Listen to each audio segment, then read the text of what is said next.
아멘. 서러운 부분 읽어보세요. 우리는 지난 시간에 교회 연합과 지체의식에 관하여 살펴보았습니다. 이제 우리는 사도가 설정해온 원리를 실제적으로 적용시키는 문제에 이르렀습니다. 사도는 11장 1절로 2절에서 성화의 중대한 교리를 설정해 놓았습니다. 그런 다음에 그리스도인의 삶에서 여러 가지 실천적인 문제들을 다루기 시작합니다. 우리가 항상 염두에 두어야 하는 주도적인 원리는 우리 자신을 온전히 하나님께 바쳐야 한다는 것입니다.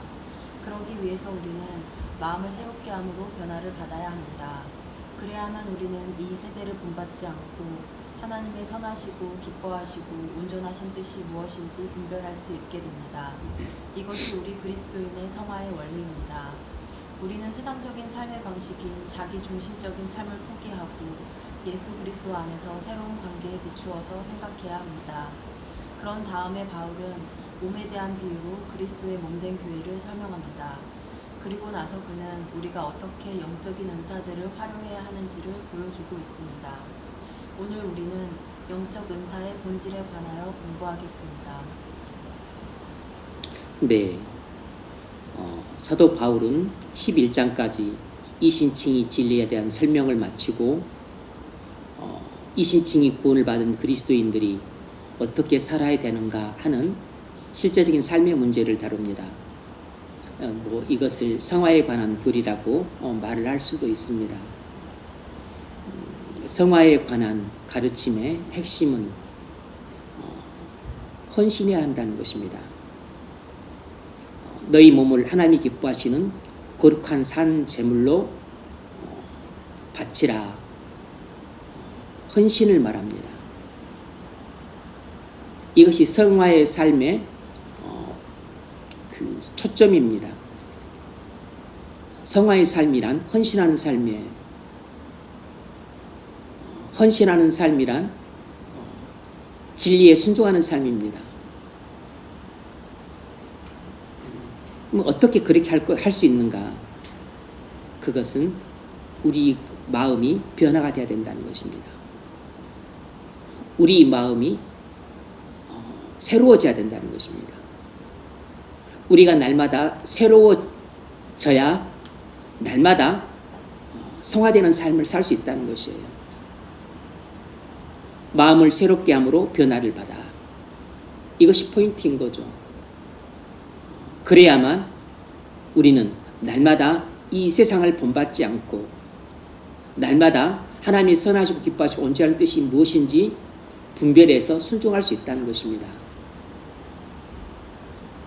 그러면 우리가 성화의 삶을 살기 위해서 하나님의 선하시고 기뻐하시고 온전하신 뜻이 무엇인지를 매일같이 분별해야 되고 또 이 세상을 본받지 말아야 되는데 그러면 이 일 가운데 구체적인 한 사례가 뭔가 구체적으로 우리가 해야 될 일이 뭔가 그러려면 하나님의 선하시고 기뻐하시고 온전하신 뜻이 무엇인지 분별해야 되는데 그 중에 가장 대표적인 것 당시 초대교회에서 가장 문제가 됐던 것이 바로 은사 문제였습니다.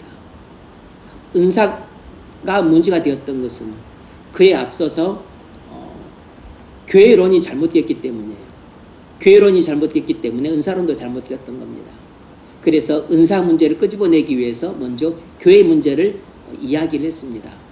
초대교회에서 많은 그 분쟁과 분란이 일어났던 주된 원인은 교회에 대한 진리에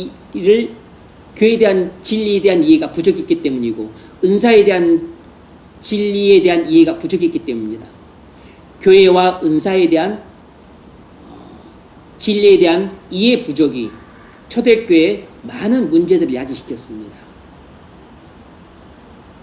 대표적으로 고린도 교회가 그랬고 그리고 에베소 교회도 그랬고 그리고 로마 교회도 그랬습니다.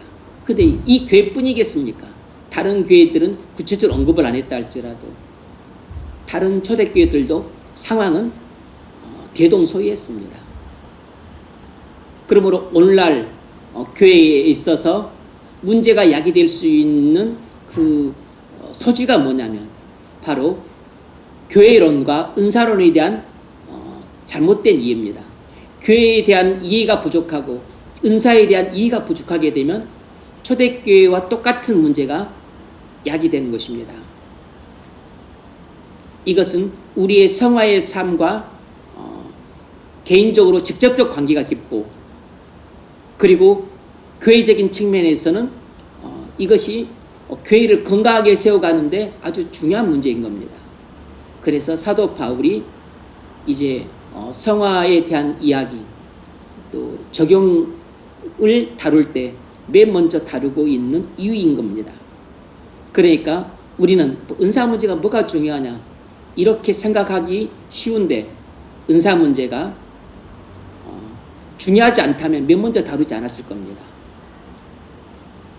이 문제가 빈발하지 않았더라면 맨 먼저 다루지 않았을 것이에요. 이 문제가 빈발하고, 그래서 교회에 많은 문제를 야기시켰기 때문에, 중요하고도 시급한 문제이기 때문에 맨 먼저 이 은사 문제를 다루고 있다는 점을 주목해야 됩니다.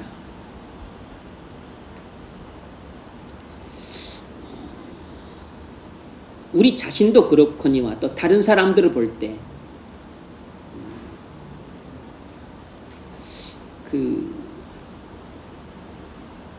저 사람이 어떤 문제에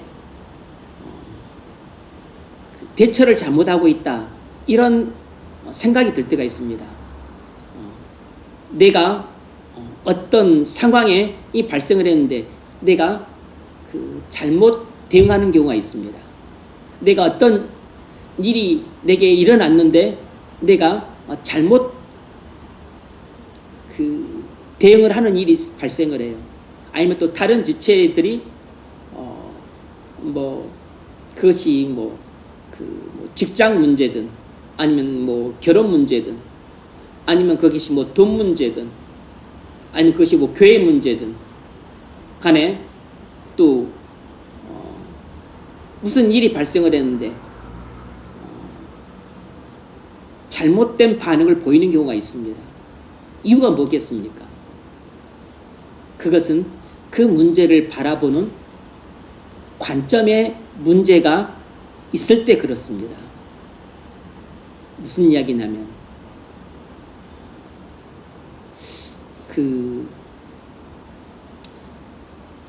성경이 가르치는 진리의 관점으로 그 문제를 바라보지 못하고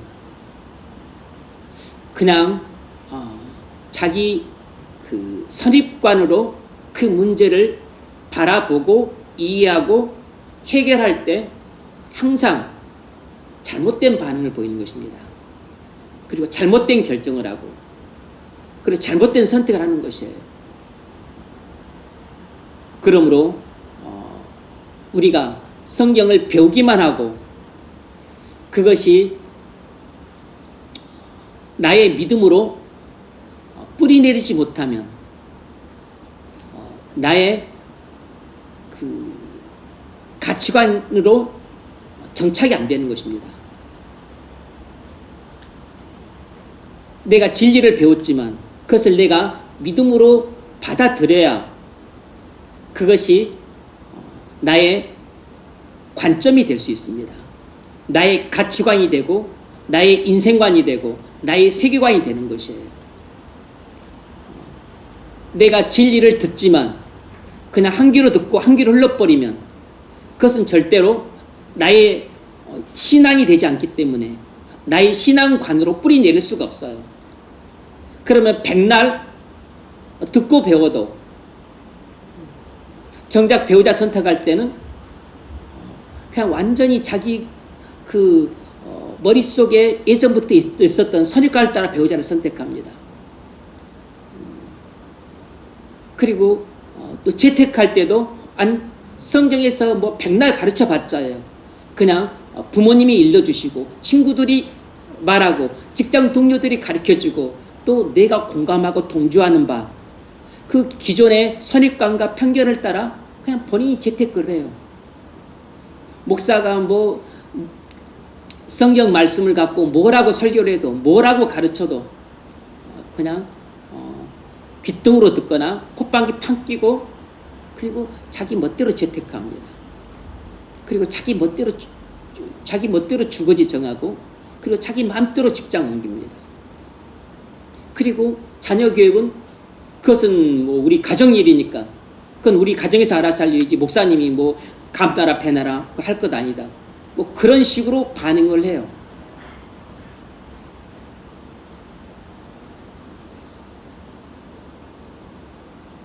여러분이 교회에서 하나님 말씀을 배우거나, 아니면 여러분이 묵상을 통해서 깨닫거나, 아니면 검증을 받은 경건서적을 통해서 여러분들이 듣고 배운 교훈이 다 땅바닥에 떨어지지 않고 여러분 마음밭에 떨어져서 그것이 꽃이 피고 열매가 맺어서 여러분이 거룩한 사람이 되고자 한다면, 여러분들이 들은 복음, 배운 진리가 여러분 마음밭에 뿌려내려져서 그것이 싹이 나고 잎이 나고 꽃이 피고 열매를 맺을 뿐만 아니라 깊게 마음에 뿌리를 내려야 됩니다.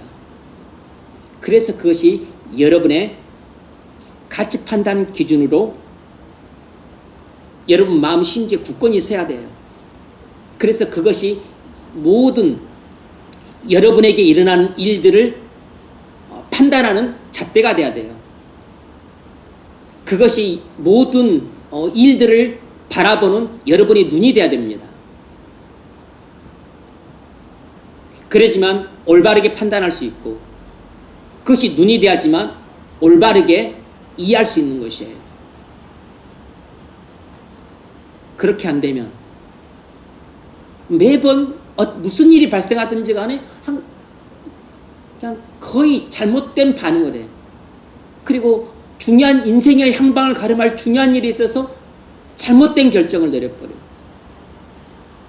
그러면 예전에도 말씀드렸다시피 인생의 향방을 가름할 중요한 그 문제에 있어서 한번 잘못된 결정을 내리면 어떤 경우는 다시 뭐 이렇게 그냥 회복할 수 있고 번복할 수도 있지만, 어떤 경우는 그것이 회복이 불가능한 경우들이 많이 있어요. 그러면 이제 인생이 참 힘들어지는 겁니다. 너무 손실이 커요. 그래서 지금 여러분들이 피곤한 이 밤에, 그리고 엄동설한 이 밤에 이 귀한 시간을 내어서 온 것은 무슨 뭐 선물을 준 것도 아니고 무슨 밥이 나오는 것도 아니고 돈이 나오는 것도 아닌데 단순히 하나님을 예배코자 나온 것입니다. 하나님께 경배와 찬양을 드리기 위해서, 그리고 또 하나님께 기도하기 위해서, 그리고 또 무엇보다도 하나님 말씀을 듣기 위해서 나온 것이에요. 하나님 말씀을 듣기 위해 원근 각처에서 지금 일을 도중에 그만두고 나오거나, 아니면 피곤한 중에 나오거나, 또 급하고 중요하고 있는 문제들을 제치고 나오거나, 집에서 쉬고 싶은데 나온 것이잖아요.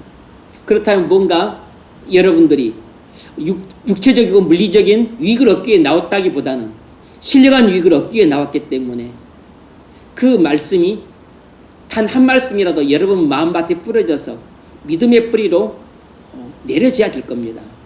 그래야지만 여러분들이 빈손으로 돌아가지 않고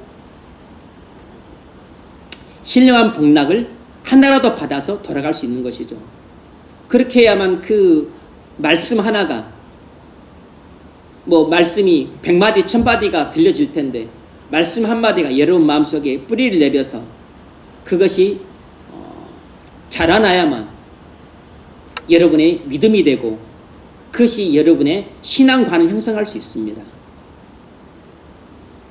그때 비로소 이제 그 말씀은 여러분이 살아가는 현실에서 눈에 보이게, 때로는 눈에 보이지 않게 이제 위력을 발휘를 하게 될 겁니다.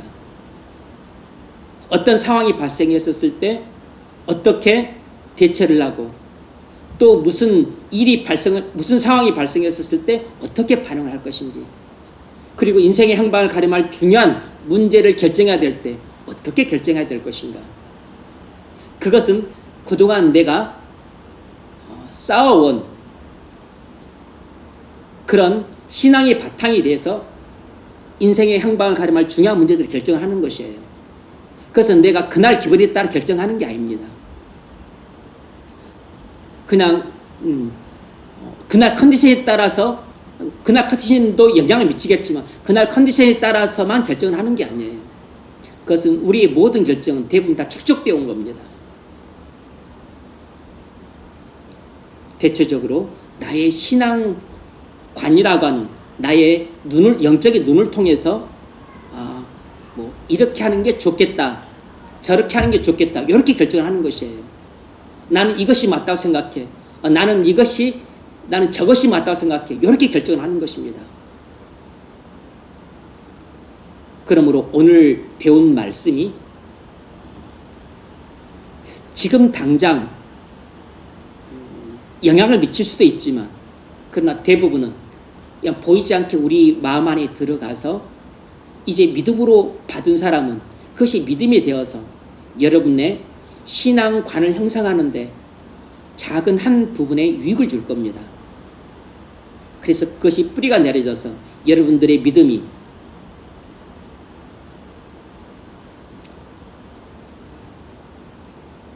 뭐 메타세콰이어나 뭐 자이언트 세콰이어 나무처럼 이렇게 굵직하고 아름드리 나무처럼 굵직하고, 그리고 하늘 향해서 그냥 쭉 뻗는 그런 막 100m, 200m 정도 뻗는 그런 나무로 자라는데 일조를 하든지, 아니면 그냥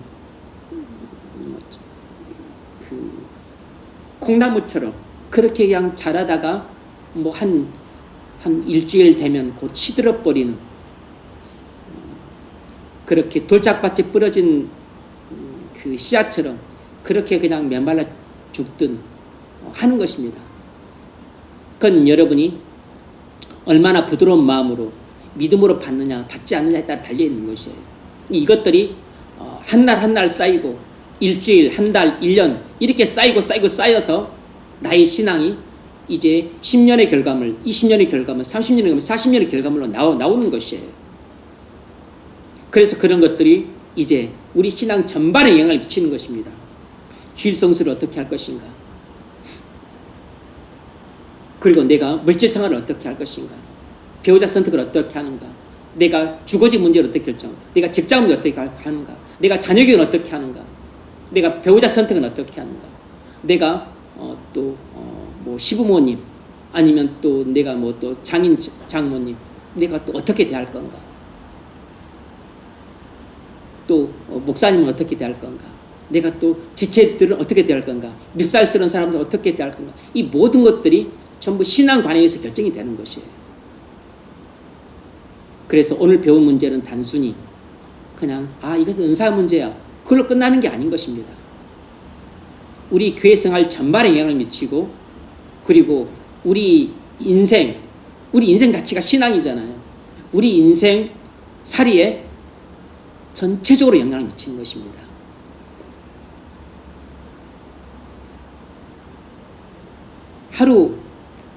하루하루를 대충 신앙생활을 하게 되면 나중에 이제 인생의 향방을 가름할 중요한 문제를 결정할 때, 그때 이제 결정적인 패착을 하게 돼요.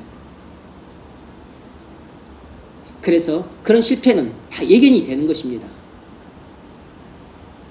인생의 향방을 가름할 중요한 문제뿐만 아니고 평상시에도 크고 작은 문제들을 우리가 올바르게 결정하고, 그리고 적절하게 대응하고, 그리고 가장 은혜롭게 일들을 해결하기 위해서는 우리의 신앙관이 올바르게 정립되어야 됩니다. 그래서 그것은 한날 한시에 이루어지는 게 아니고, 그것은 1년이 쌓이는 것이고, 10년이 쌓이는 것이고, 20년이 쌓이는 것, 30년이 쌓이고, 그리고 50년이 쌓이는 것이에요.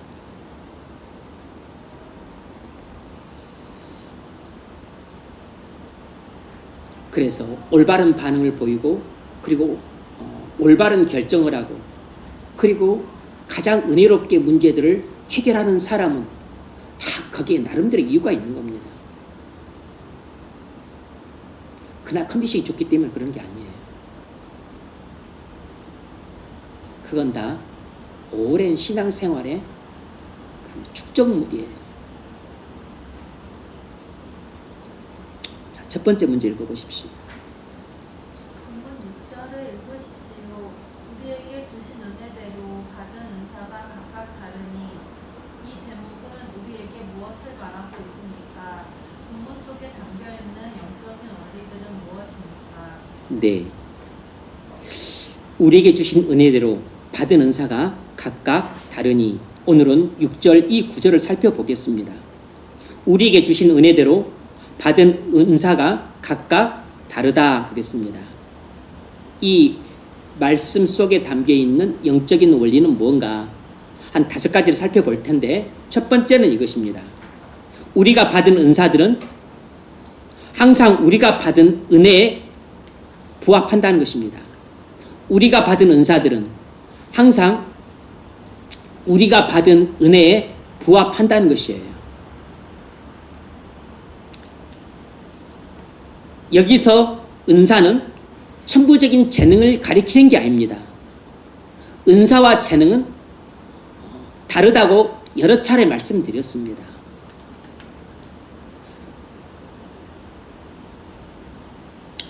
재능은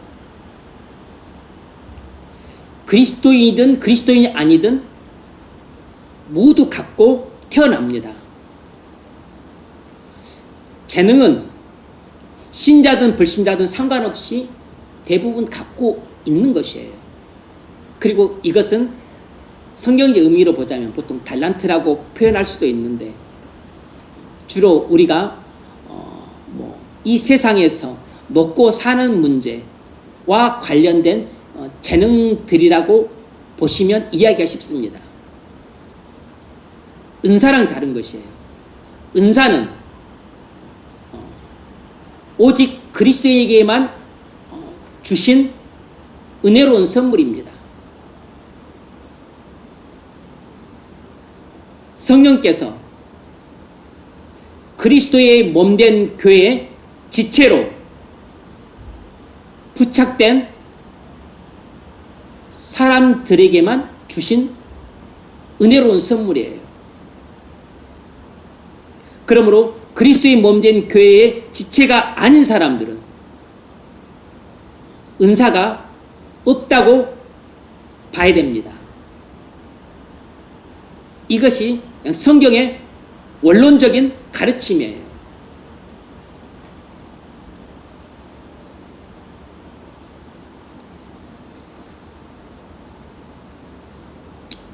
은사들은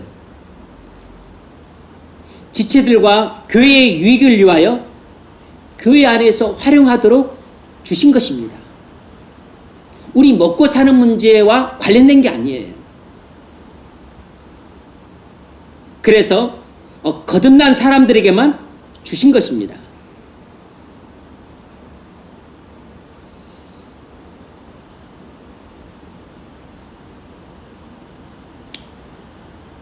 고린도전서 12장 4절로 11절. 은사는 여러 가지나 성령은 같고 직분은 여러 가지나 주는 같으며 또 사역은 여러 가지나 모든 것을 모든 사람 가운데서 이루시는 하나님은 같으니 각 사람에게 성령을 나타내심을 유익하게 하려 하시니라. 어떤 사람에게는 성령으로 말미암아 지혜의 말씀, 어떤 사람에게는 같은 성령을 따라 지식의 말씀, 다른 사람에게는 같은 성령으로 믿음, 어떤 사람에게는 한 성령으로 거룩 고치는 은사를, 어떤 사람에게는 능력 행함을, 어떤 사람에게는 예언함을, 어떤 사람에게는 영들 분별함을, 다른 사람들에게는 각종 방언 말함을, 어떤 사람에게는 방언들 통역함을 주시나니 이 모든 일은 같은 한 성령이 행하사 그의 뜻대로 각 사람에게 나누어 주시는 것입니다. 아멘. 여기서 핵심 구절은 11절입니다. 이 모든 일은 같은 한 성령이 행하사 그의 뜻대로 각 사람에게 나누어 주신다는 것입니다. 은사는 여러 가지인데 각 지체마다 다른 은사를 받는다는 것입니다. 그것은 성령께서 자기 뜻대로 각 지체에게 각각 다른 은사들을 주신다는 것이에요. 그래서 은사는 다르지만 그것은 성령께서 각각 주신 은혜에 합당한 은사들이라는 것이에요. 이것이 고린도전서 12장, 13장, 13장에서 주도적인 원리입니다. 12장, 13장, 14장은 전부 은사에 관한 가르침들이에요. 고린도 교회에서 은사 문제가 큰 문제가 되었기 때문에 이 고린도 전서에서 사도 바울이 은사 문제를 집중적으로 다뤄요. 이 로마서 12장에서는 사실상 비교적 간단히 언급하고 지나가고 있는 형국입니다. 문제 읽어보세요. 여기 하나의 난제가 있습니다. 로마서 12장 3절과 고린도전서 12장 11절에서 사도 바울은 성령께서 각 그리스도인에게 은사를 나누어 주신다고 말합니다. 그런데 바울은 고린도전서 12장 36절에서 너희는 더 큰 은사를 사모하라. 내가 또한 제일 좋은 길을 너희에게 보이려고 앞선 진술들과 무슨되는 한 말합니다. 고린도전서 14장 1절에서도 사랑을 따라 구하라. 신령한 것을 사모하되 특별히 예언을 하려고 하라고 말합니다. 문제는 한편에서 각 은사를 결정하시는 분이 성령이시라고 말하면서 다른 한편에서는 더욱 큰 은사를 사모하라고 말하고 있다는 것입니다. 네. 읽으세요. 너희는 더욱 큰 은사를 사모하라. 내가 또한 제일 좋은 길을 너희에게 보이리라에 대한 올바른 해석은 무엇입니까? 네. 먼저 문제 자체를 이해할 필요가 있는데 로마서 12장 3절과 고린도전서 12장 11절에서는 바울이 성령께서 각 그리스도인에게 은사를 나눠 주신다고 말했습니다. 그런데 성령께서 분명히 우리에게 각각 은사를 나눠 주신다고 말했는데 바울은 고린도전서 12장 31절에서 너희는 더 큰 은사를 사모하라 그 말을 하고 있어요. 아니 은사는 성령께서 알아서 자신의 뜻대로 지체들에게 나눠주는 것인데 그럼 뭐하러 우리가 더욱 큰 은사를 사모를 해야 되는가? 성령께서 자기 뜻대로 우리에게 은사를 나눠주신다 하면서 또 왜 우리한테는 우리가 구하면 마치 주실 것처럼 더욱 큰 은사를 사모하라고 말을 하고 있는가? 이 모순되는 것 아닌가? 그런 뜻입니다. 그러는데 또 한술 더 떠서 14장 1절에서는 사랑을 따라 신령한 것을 사모하라 그랬습니다. 12장 31절에서 더 큰 은사를 사모하라. 내가 또한 제일 좋은 길을 너에게 보이리라. 사실상 이 12장 31절과 13장 이걸 우리는 오해하는 경우가 너무 많아요. 대부분 사람이 다 오해를 하고 있습니다. 12장 31절과 13장 전부 오해를 하고 있어요. 대부분 사람들이 잘 모릅니다. 무슨 뜻인지. 이 문맥을 잘 이해를 못해요. 이 표현들이 어렵다는 뜻입니다. 그러니까 오해를 하고 있다는 것이에요. 14장 1절에서 뭐라고 말합니까? 사랑을 따라 구하라. 신령한 것을 사모하라. 신령한 것이 아니라 신령한 은사를 말하는 것이에요. 신령한 은사를 사모하라는 것입니다. 여기서 신령한 은사란 12장 31절에서 말한 더욱 큰 은사를 말해요. 더욱 큰 은사, 신령한 은사를 사모하라는 것입니다. 아니 성령께서 자기 뜻대로 은사를 주신다면서 근데 무슨 또 더욱 큰 은사를 사모하고 또 무슨 신령한 은사를 또 사모해야 되는가? 아이가 또 여기까지 들었어요. 특별히 예언을 하려고 하라. 예언 은사를 사모하라는 것입니다. 첫 번째 문제. 너희는 더 큰 은사를 사모하라. 내가 또한 제일 좋은 길을 너에게 보이리라. 올바른 해석은 뭔가? 먼저 잘못된 해석부터 좀 보자면 많은 사람들이 이렇게 해석을 합니다.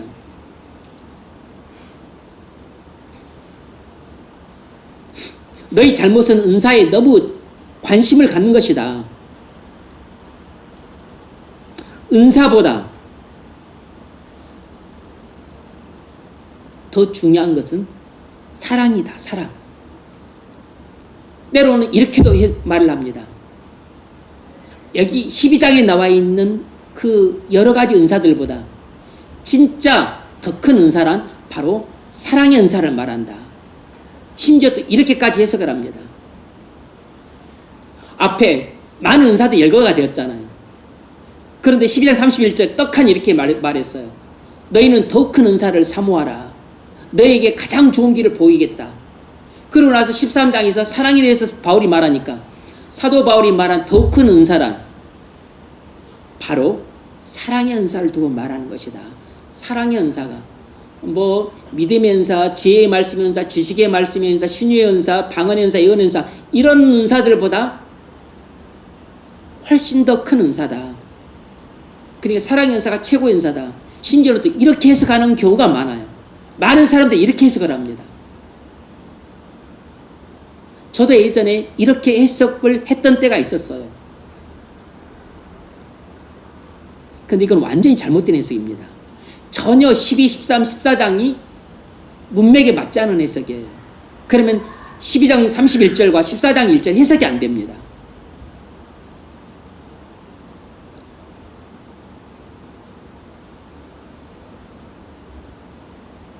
사랑이 제일 탁월한 길이다. 이렇게 해석하는 것입니다. 이것은 잘못된 논증이에요. 왜냐하면 바울이 더 큰 은사를 사모하라고 했고 그리고 13장에서 사랑에 대해서 높이 평가한 다음에 그리고 14장 1절에서 사랑을 따라 신령한 은사들을 사모하고 구하라고 말하고 있기 때문이에요. 그러니까 여기서 13장에서 말한 사랑은 은사의 한 종류가 아니라는 것이 분명한 것입니다. 13장에서 말한 사랑은 앞서 12장에서 다루었던 그 믿음의 은사, 신유의 은사, 방언의 은사와 같은 그런 부류의 은사가 아닌 것입니다. 그럼 뭔가? 그건 좀 이따 말씀을 드릴게요.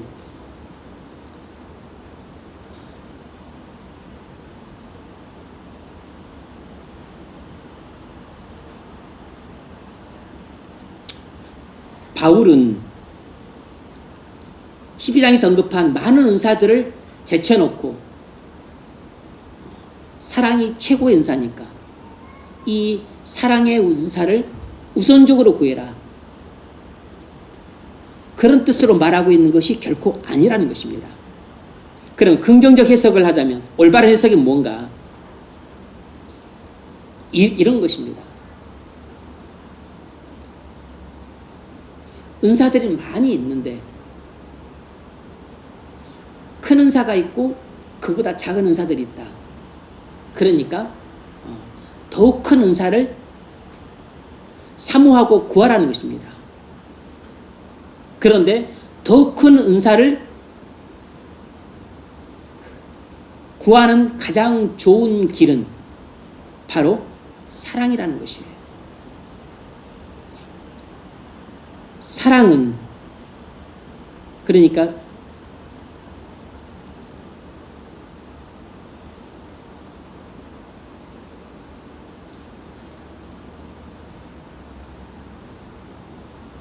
더욱 큰 은사를 구할 수 있는 가장 탁월한 길을 내가 알려주겠다.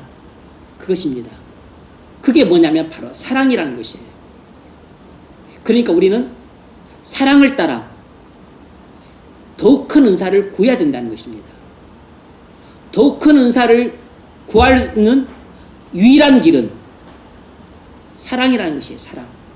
그러니까 바울은 사랑을 은사라고 말하고 있는 게 아니에요. 은사 중에는 큰 은사가 있고 작은 은사들이 있는데 더욱 큰 은사를 구하려면 그것은 우리가 사랑하는 마음을 품고 은사를 구해야 된다는 것입니다. 그렇게 해석할 때 12장 31절과 13장과 14장 1절 말씀이 물 흐르듯 자연스럽게 연결이 돼요. 이것이 바로 문맥에 맞는 해석입니다. 바울은 더욱 큰 은사를 사모하라고 말했어요. 그러니까 어떤 은사들은 다른 은사들보다 더 큰 것입니다. 고린도 교회의 문제는 더 큰 은사를 사모하지 않았고 구하지 않았어요. 고린도 교인들이 제일 좋아했고 높이 평가했던 은사는 방언의 은사입니다. 그런데 방언의 은사는 많은 은사들 중에서 가장 큰 은사가 아니에요. 맨 앞에 와야 될 은사가 아니고 사실 방언의 은사는 은사들 중에 거의 맨 뒤에 놓여있는 은사인 것입니다. 그런데 사람들 보기에는 방언이 너무 신기하고 그리고 대단해 보였기 때문에 고린도 교인들은 방언의 은사가 최고의 은사, 가장 큰 은사로 보여서 그들은 방언의 은사만 사모하고 그리고 방언의 은사를 되게 높이 평가했던 것이에요. 그런데 사실은 그렇지 않다는 것입니다. 바울이 판단할 때 가장 큰 은사는 예언의 은사라는 것이에요. 예언의 은사.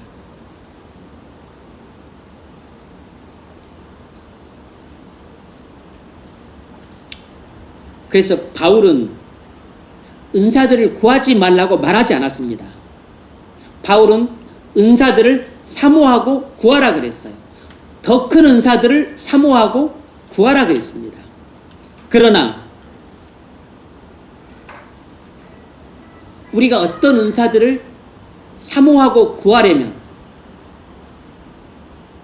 우리 마음속에 반드시 지체들을 사랑하는 마음으로 은혜롭게 섬기기 위해서 은사를 구해야 되는 것입니다. 우리가 교회를 사랑하는 마음을 품고 교회를 더욱 덕스럽게 섬기기 위해서 더욱 큰 은사들을 사모하고 구하라는 것이에요. 그러니까 우리가 더욱 큰 은사들을 구하는 최고의 길은 바로 사랑하는 마음을 품는 것이라는 것입니다. 그래서 바울이 12장 31절에서 너희는 더욱 큰 은사를 사모하라. 내가 너희에게 가장 좋은 길을 보이리라. 이렇게 말한 것입니다. 그래서 가장 더욱 큰 은사를 구하는 가장 좋은 길이 바로 13장에 나와 있는 사랑인 것이에요. 사랑. 그런데 우리는 지체들을 사랑하고 교회를 사랑하는 마음은 없이 다른 사람들은 막 은사들을 갖고 있는데 나는 은사가 없는 것 같아. 그래서 부러운 마음으로, 시기하는 마음으로, 나도 나 자신을 좀 과시하고 싶은 마음으로, 그런 마음으로 은사들을 사모하고 구하는 것은 쓸데없는 짓이라는 것이에요. 그렇게 사모하고 구해서는 은사를 주시지도 않을 뿐만 아니라 혹 준다 하더라도 오히려 그것은 그 사람한테 해가 되는 것입니다.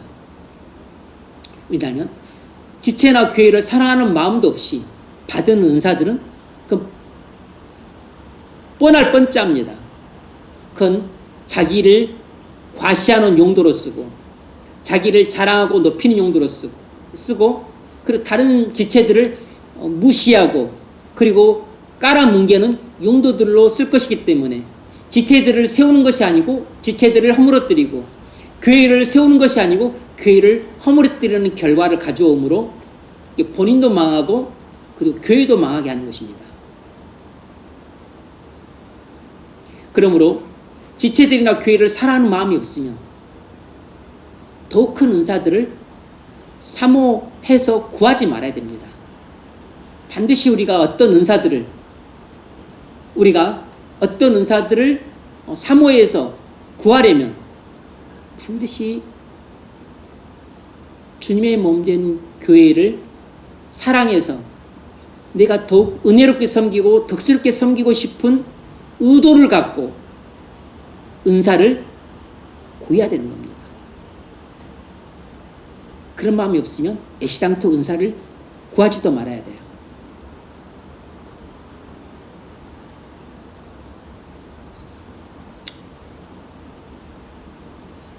고린도전서 13장 1절로 3절.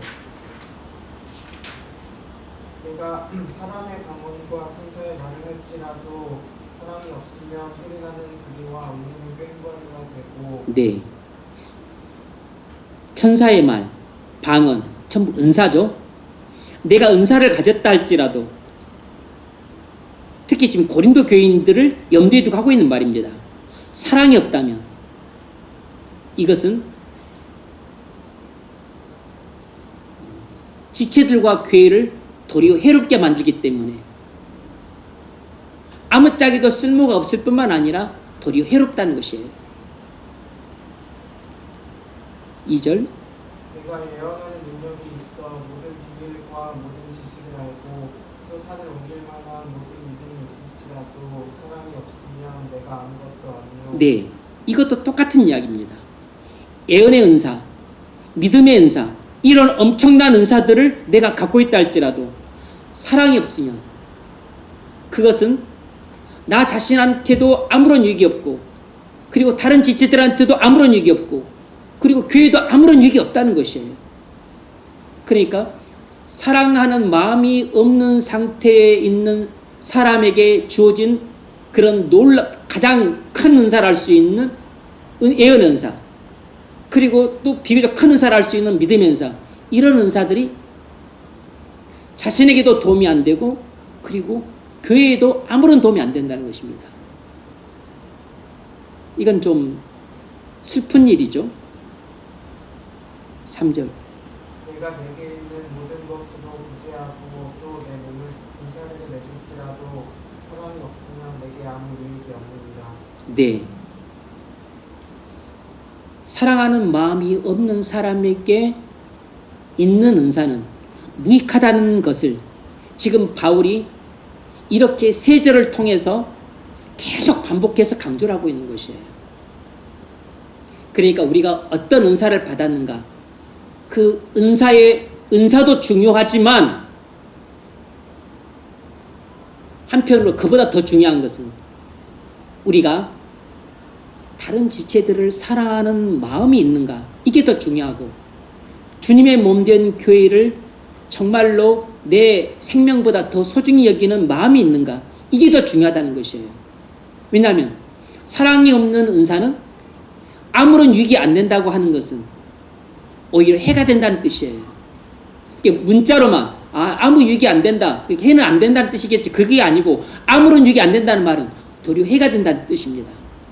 사랑하는 마음이 없는 사람이 갖고 있는 은사는 선용을 하는 것이 아니고 오용을 하기 때문에 해가 되고, 남용을 하기 때문에 더 많이 해가 되고, 심지어는 악용을 하기 때문에 큰 해를 끼칠 수 있다는 것입니다.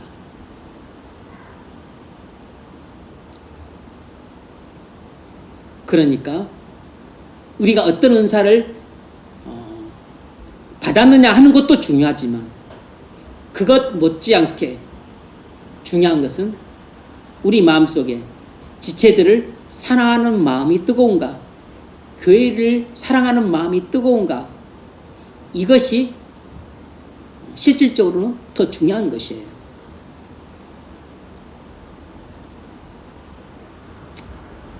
이렇게 또 비유할 수 있겠죠. 은사는 마치 칼과 같은 것입니다. 또 한편으로는 불과 같은 것이에요. 잘 선용을 해야지만 유익한 것이지, 이것을 오용하거나 남용하거나 악용을 하게 되면 이것은 본인에게도 해를 끼치고, 그리고 지체에게도 해를 끼치고, 교회에도 해를 끼치는 것입니다.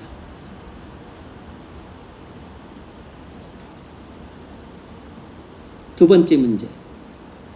고린도전서 13장을 우리는 어떻게 해석해야 합니까? 네, 이것도 중요한 문제입니다. 고린도전서 13장을 어떻게 해석해야 되는가? 먼저 잘못된 해석은 뭐냐면,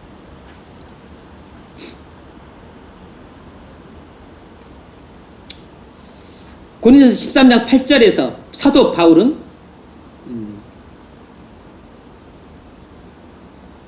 사랑은 영원하지만 방언과 예언과 지식은 다 폐해진다고 말을 했어요. 그랬기 때문에 은사들은 다 끝났다 라고 해석하는 것입니다.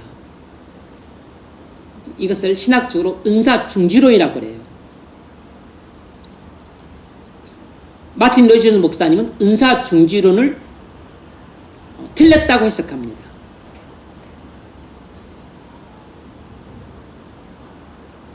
그러니까 이 은사중지론에 있는 입장은 초대교회 당시에만 은사가 필요했다는 것이에요.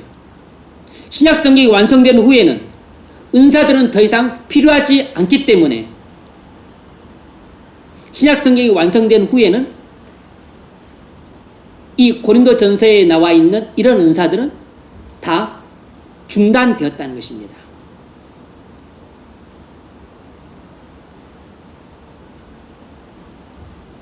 따라서 은사들을 이제 필요하지도 않고 그리고 중단되었기 때문에 이제 그것들을 사모하고 구하는 것은 잘못된 것이라는 것입니다. 이제는 사모할 필요도 없고 구할 필요도 없다는 것이에요. 어차피 지금 오늘날 시대에는 이런 성경에 나와 있는 은사라고 하는 것들은 필요하지도 않고 그리고 또 존재하지도 않고 그리고 또 구한다고 해서 주어지지도 않기 때문에 구할 필요도 없다는 것입니다. 이것이 은사중지론의 핵심이라고 말을 할 수 있습니다.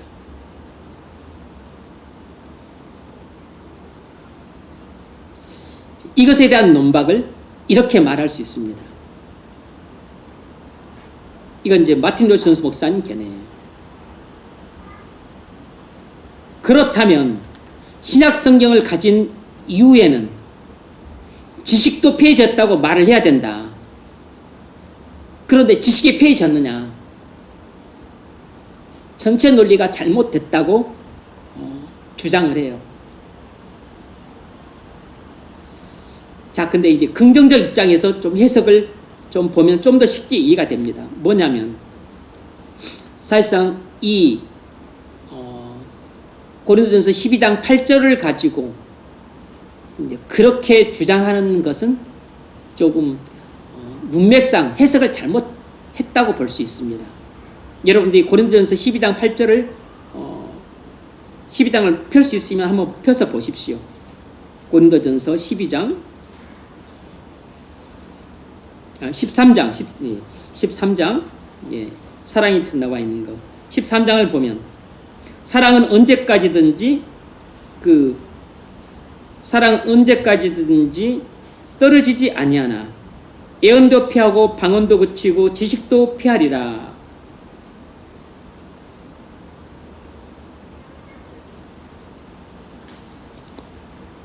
자, 여기서 그 은사 중지론에 있는 입장의 사람들은 좀 혼동했던 것 같아요. 뭐냐면 마틴 로이존스 목사님 해석은 이렇습니다. 뭐냐면 앞에는 지금 지상교회의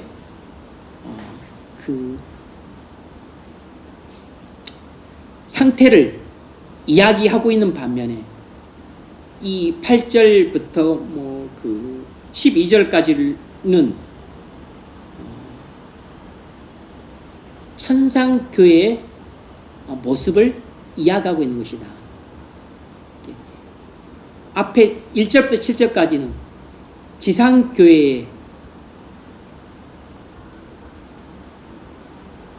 모습을 이야기하고 있다면 8절 그 이유는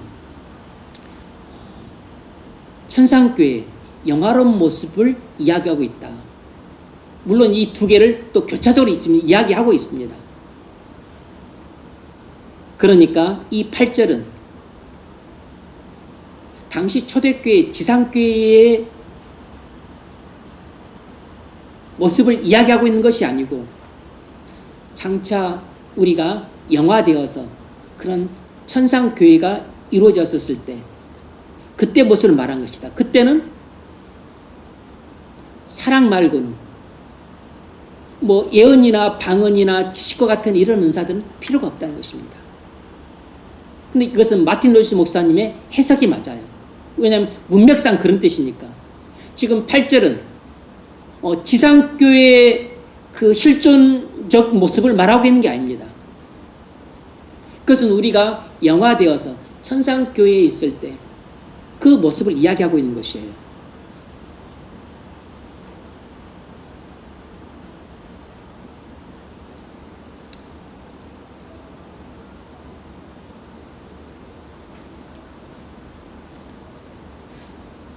바울은 지상교회에 해당되는 것과 우리가 영화되어서 천상교회에 해당되는 것, 이 둘을 서로 대조시키고 있는 것입니다.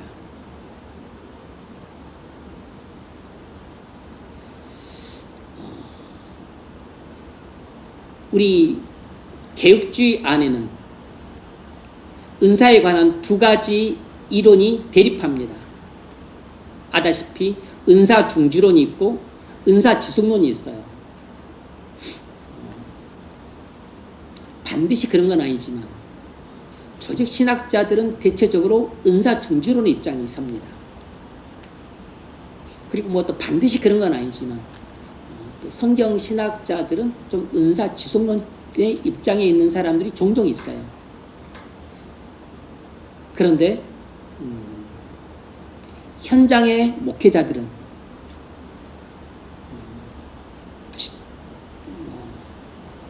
대부분 은사 지속론의 입장에 서 있습니다. 현장의 목회자들은 대부분 은사 지속론의 입장에 있어요. 은사 중지론의 입장에 있는 사람들, 그러니까 은사는 초대교회로 끝났다. 신약 성경이 완성된 이후로는 은사는 끝났다. 은사는 더 이상 필요도 없고, 그리고 은사는 더 이상 존재하지도 않고, 은사는 더 이상 성령께로 주어지지도 않는다. 이것이 은사 중지론의 입장입니다. 이런 입장에 있는 사람들이, 여러분 그냥 잠깐 귀로만 듣고 지나가세요. 이제 구 프린스턴 신학교에 예전에 비비 워필드라든지, 그리고 또 찰스 하치라고 하는 이런 조직 신학자들이 대부분 이 입장에 있었어요. 은사 중지론에. 그리고 웨스트민스터 신학교에 리차드 게핀이라고 하는 성경 신학 교수예요. 한 사람들이 또 성경 신학 교수지만 은사 중지론에 있었습니다. 제가 그분 책을 좀 읽어봤더니 아예 그냥 딱 대놓고 못을 박았더라고. 초대교회 이후로는 은사는 더 이상 필요가 없고 존재하지 않는다. 아예 그냥 딱 못을 박았더라고. 그리고 은사 지속론의 입장에 있는 사람은 대표적으로 마틴 로이존스 목사님이 있습니다. 물론 그 외에도 뭐 많은 사람들이 있어요. 그리고 이제 현장에 있는 목회자들은 대다수가 은사 지속론의 입장에 서 있어요. 아니면 뭐 그냥 뭐 하든지. 그러나 하여튼 좀 제가 뭐 다 확인 안 해봤지만 대체적으로 은사 지속론의 입장에 있다고 볼 수 있습니다. 그러나 어쨌든 현재 이것은 이론이기 때문에 뭐가 맞다 뭐가 틀리다 그렇게 단정적으로 말을 할 수는 없고 또 그렇게 말해서도 안 돼요. 우리가 다 아는 게 아니니까. 나는 어떤 입장에 있다라고 내 자신의 입장은 밝힐 수 있죠.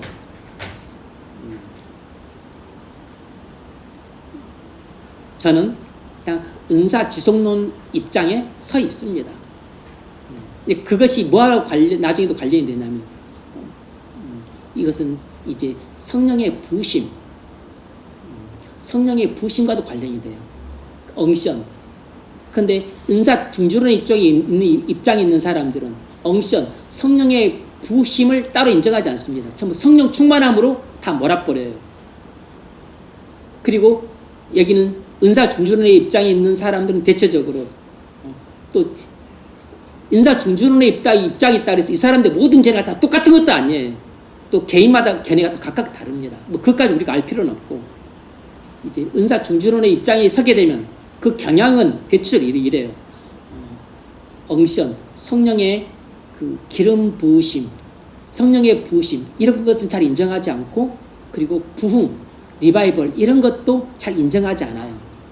그런데 이제 은사 지속론 쪽의 입장에 있는 사람들은 성령의 부으심, 엉션을 인정을 하고, 그리고 부흥을 우리는 인정을 할 뿐만 아니라 사모하고 높이 평가하고, 그리고 우리는 이것을 추구를 해요.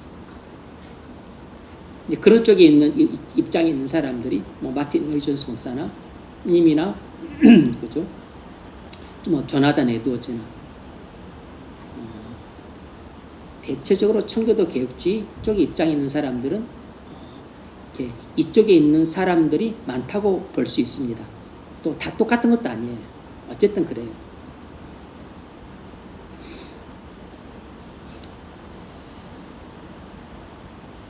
세 번째 문제 읽어보십시오. 은사들은 성령의 뜻에 따라서 각 사람에게 나누어집니다. 그래서 여러분들은 이 두 가지 견해 가운데 어떤 견해든 자유롭게 선택할 수 있습니다. 그런데 여러분들은 저한테 배웠고, 또 우리 청교도 개혁주의는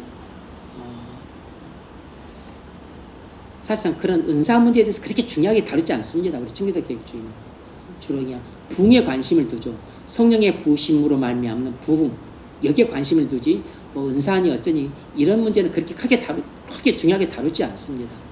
그러나 어쨌든 입장은 은사 지속론 쪽에 있어요. 은사 지속론 쪽에.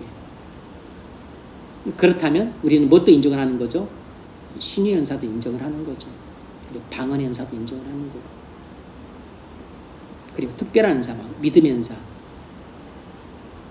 조지 밀러나 허드슨 테일러 같은 믿음의 은사도 인정을 하고, 그리고 예언의 은사도 인정을 하는 것이죠.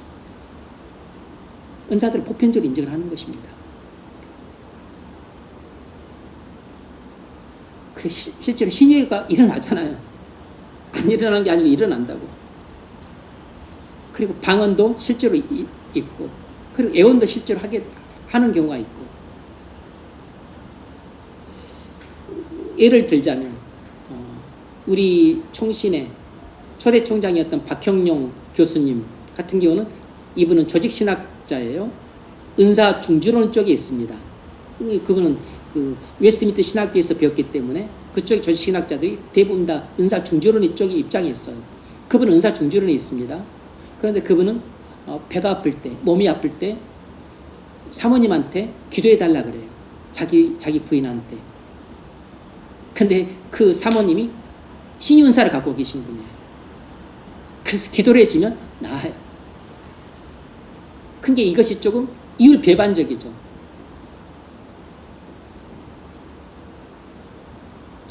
은사를 안 믿는다고 하면서 자기 부인이 기도를 해주면 나아. 그러니까 이론적으로는 은사 지속론이 맞다고 판단되니까 그걸 믿는데, 근데 현장에서는 그런 신유 은사가 나타나거든. 그러니까 이게 좀 이율배반적이 되는 겁니다. 웃긴 일이죠. 교수님들 그 이야기를 하시더라고.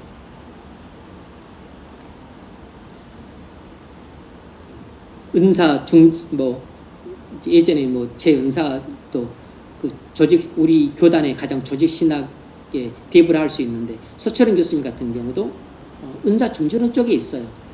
그분도 웨스트민스터 신학교에서 배웠기 때문에 그 교수님들의 영향을 거의 결정적으로 받죠. 그리고 또 우리 교단 신학교, 우리 총신 신대원의 조직 신학 교수님들이 전부 그런 건 아니지만 대체적으로 박경영 교수님부터 그랬으니까 저희 신학 교수들은 대체적으로 은사 중주론에 있습니다. 근데 그분들이 위에 구프린스턴 신학교에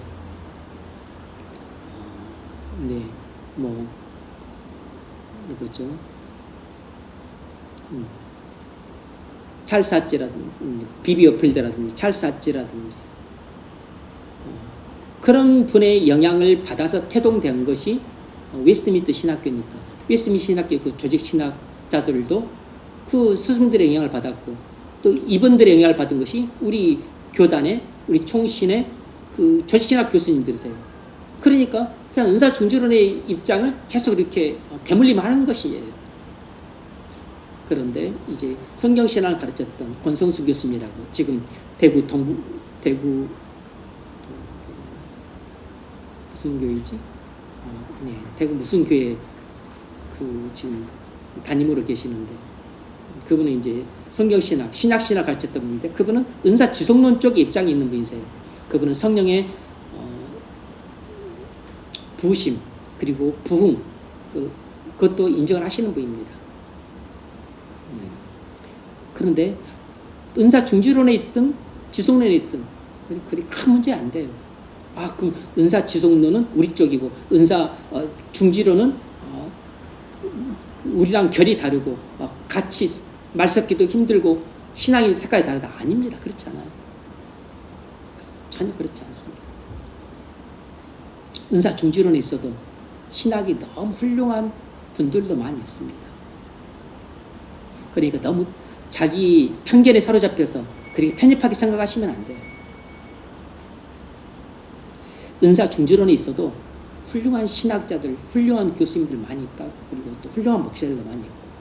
은사 지속론에 있다 그래서 그분이 우리랑 그 결이 같고 또 우리랑 마음이 통하고 우리랑 같은 입장이고 그거 아닙니다. 그거 하나만 놓고 생각하시면 안 돼요. 세 번째 문제 읽으십시오. 은사들은 성령의 뜻에 따라서 각 사람에게 나누어집니다. 그런데 어떻게 더욱 큰 은사를 사모하라고 말할 수 있습니까? 이 두 가지 진술을 어떻게 조화시킬 수 있습니까? 네.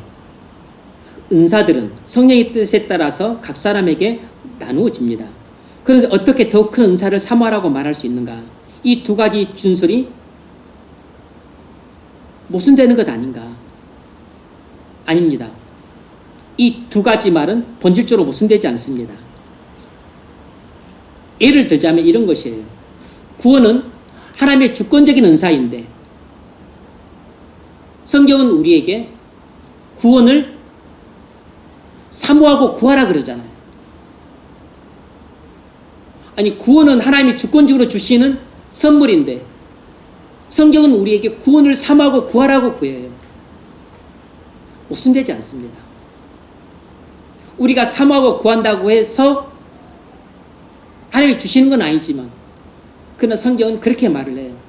똑같은 이치입니다.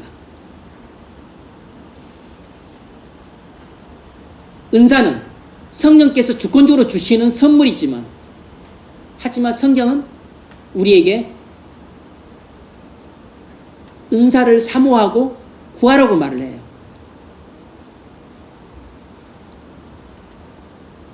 그러므로 우리가 당연히 그리스도의 몸된 교회를 섬기는 일을 귀하게 여겨서 자기를 헌신하고 싶은 소원이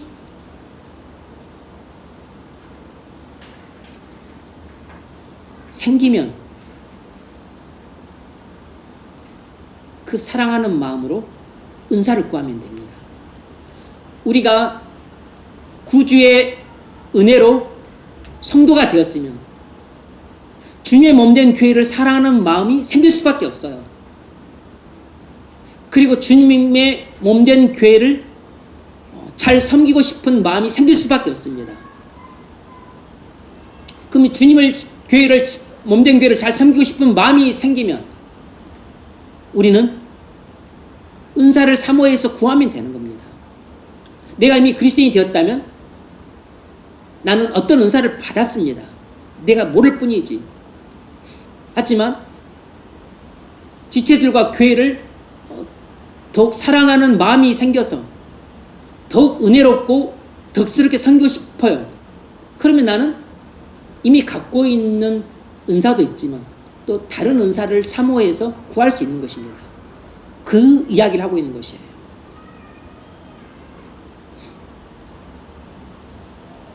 고린도전서 12장 31절. 너희는 더욱 큰 은사를 사모하라. 내가 또한 가장 좋은 길을 너희에게 보이리라. 네, 이미 제가 앞서 설명을 다 드렸는데 너희는 더욱 큰 은사를 사모하라. 내가 또한 가장 좋은 길을 너에게 보이라. 이 12장 31절을 제대로 해석을 해야 13장의 의미를 알고 14장도 올바르게 해석을 할 수 있습니다. 이게 12장 31절이 해석의 관건이에요. 그럼 뭐냐면 가장 좋은 길이란 13장에 나오는 사랑을 말합니다. 그럼 무슨 길인가? 길은 과정이잖아요. 무슨 길인가? 더 큰 은사를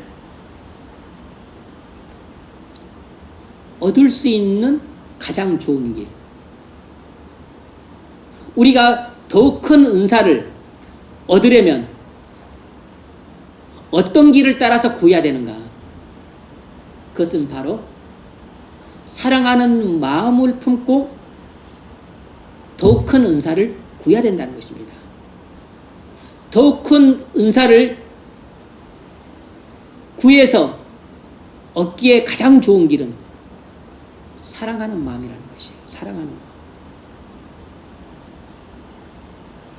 그리고 더 큰 은사란 무엇이겠습니까? 그것은 그리스도의 몸된 교회를 더욱 유익하게 하는 은사를 말합니다. 교회를 더욱 유익하게 하는 은사가 더욱 큰 은사예요. 그럼 바울이 판단할 때 교회를 더욱 유익하게 할 수 있는 은사가 뭐라고 생각한 것입니까? 예언. 너희는 무엇보다도 예언을 구하라 그랬잖아요. 예언이라고 본 것이에요. 그런데 고린도 교인들은 방언을 제일 높이 평가했어요. 방언 아니라는 것입니다. 방언은 맨 마지막에 위치해야 되는 은사인데 고린도 교인들은 맨 처음에 뒀어요. 잘못된 것입니다. 오히려 맨 처음에 둘 수 있는 은사는 애언이라는 것입니다. 애언. 신유도 아니고 무슨 믿음도 아니고 무슨 지혜의 말씀, 지혜의 은사, 구제, 가르치는 것, 다스리는 것 이런 거 아니고 애언이라는 것입니다. 애언. 애언의 은사. 그리고 오히려 방언 은사 같은 경우는 위치를 보자면 맨 마지막에나 둘 수 있다는 것이에요. 필요 없다고 말하지는 않습니다. 여러분 이해가 되시죠? 그러니까 더 큰 은사가 뭘 말하는지, 가장 좋은 길이 무엇을 말하는지 헷갈리시면 안 됩니다. 저도 이 31절을 예전에 많이 오해를 했습니다. 번번이 오해를 했었어요. 고린도서 14장 1절.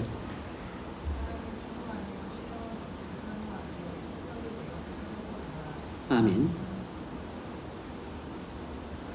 사랑을 추구하며 신령한 것들을 사모하되 특별히 애언을 하려고 하라. 여기에 지금 다 집약되어 나오죠. 그러니까 우리는 오직 사랑하는 마음을 품고 신령한 은사들을 사모해서 구하라는 것입니다. 그런데 사랑하는 마음이 없이 그냥 부러운 마음, 자신을 과시할 용도로 쓰고자 하는 그런 이기적인 마음에서 신령한 더 큰 은사들을 사모하고 구해서는 안 된다는 뜻도 내포를 하고 있는 것입니다. 사랑하는 마음 없이 그냥 부러운 마음, 그래서 자기를 과시하고 싶은 이기적인 마음에서 신령한 은사를 구해서 받게 되면 그건 본인에게도 재앙이고 교회에도 재앙이 되는 것이에요. 그래서 꼭 단서를 달았습니다. 사랑하는 마음을 품고 그 단서를 단 것이에요. 신령한 은사를 구하는 가장 좋은 길은 사랑이라는 것입니다. 근데 그 신령한 은사가 뭐예요? 첫 번째가 바로 애언이라는 것이에요. 바울은 판단하기를 애언이 교회를 가장 유익하게 하는 은사라는 것입니다.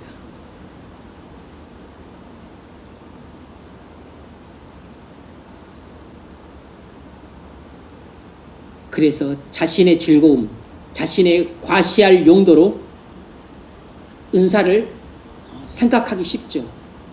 아, 나는 신유 은사를 받으면 좋겠다. 내가 기도하면 사람들 다 나으면 좋겠다. 그렇게 은사를 생각하는 사람이 그런 신유 은사를 받게 되면 엄청 유해빈 기는 겁니다. 그래서 할렐루야 그 기도원의 김기아 원장 그런 분이 그런 신유 은사를 받아서 예전에는 병을 많이 고쳤다 그래요. 제가 직접 보지 않았으니까. 그런데 나중에는 점점 이상하게 변질이 되어서 아주 돈을 받기도 하고 막 그랬다는 이야기가 많이 나와요. 나중에는 이제 이단으로 정죄를 받았습니다. 이단.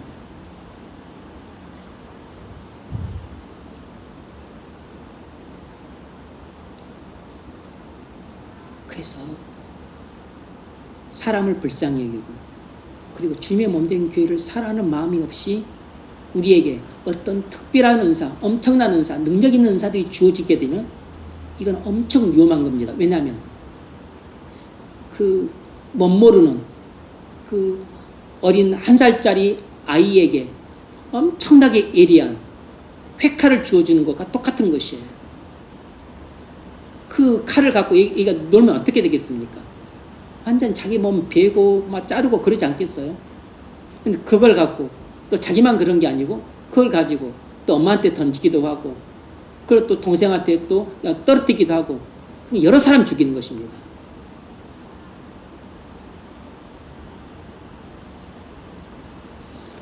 은사는 우리가 사랑하는 마음을 품고 있었을 때만 선하게 사용해서 다른 사람들, 지체들을 유익하게 하고 교회를 유익하게 할 수 있지만 사랑하는 마음이 없으면 자기 즐거움, 자기 과시, 자기 유익을 위해 쓰기 때문에 결국은 자기에게도 재앙, 교회에도 재앙이 되는 것입니다.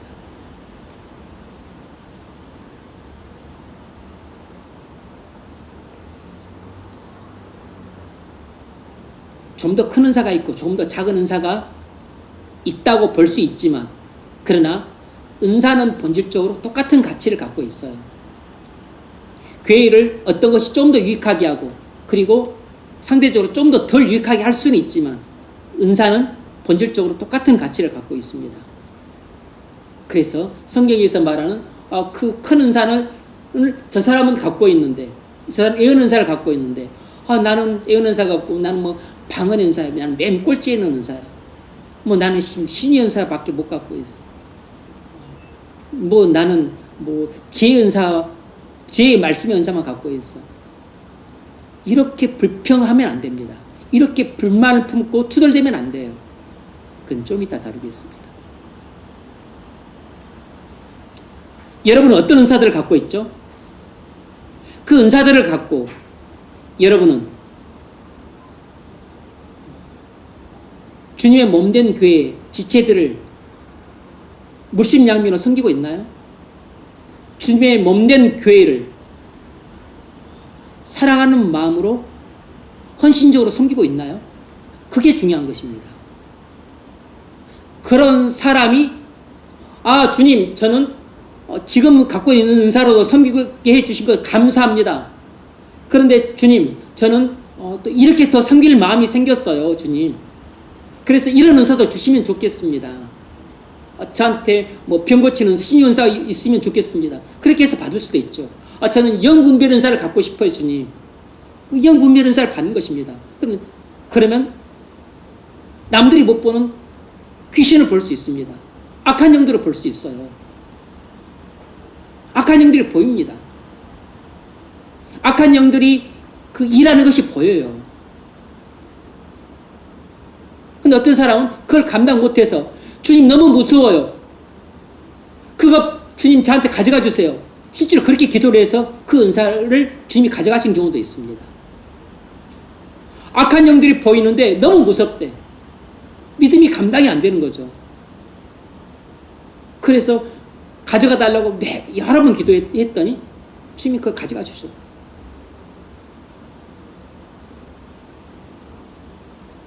여러분들 귀신을 보고 싶습니까? 사랑하는 마음으로 그걸 사모하는지 자신을 과시하고 싶은 마음으로 그걸 사모하는지 잘 구별하셔야 됩니다. 우리는 마음속으로 그 신의 은사를 받았으면 좋겠다는 그런 게 있잖아요.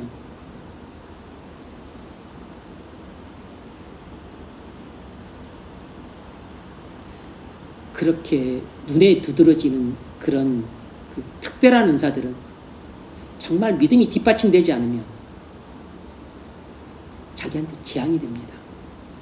그리고 교회도 재앙이 돼요.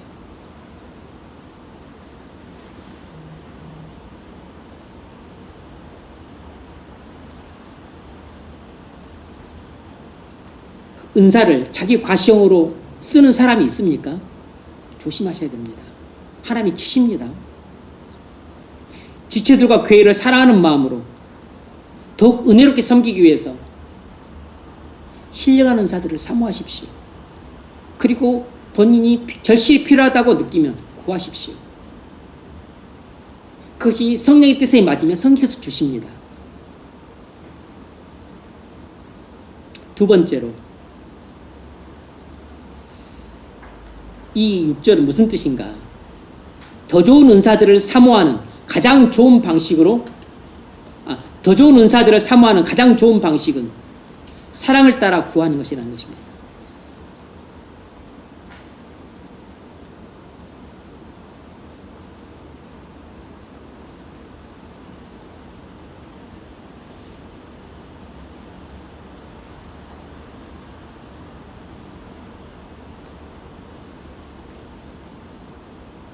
더 좋은 은사들을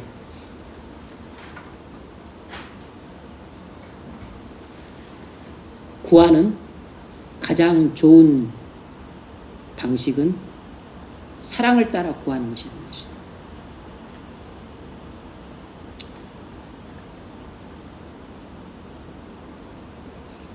그리스도의 몸된 교회의 지체인 우리가 사랑으로 충만할 때 그리스도의 몸된 교회를 가장 잘 섬길 수 있습니다. 우리가 사랑으로 충만할 때 그리스도의 몸된 교회의 지체인 다른 성도들을 가장 은혜롭게 섬길 수 있어요. 내가 사랑으로 충만할 때 머리 대신 그리스도 그리고 그의 몸된 교회를 내가 가장 덕스럽게 섬길 수 있습니다. 그리고 그렇게 사랑으로 충만할 때 우리는 더욱 교회를 잘 섬기고 싶은 마음이 들어서, 그래서 내가 어떤 은사들을 혹 사모한다면 성령께서 그 은사들을 주실 수도 있습니다.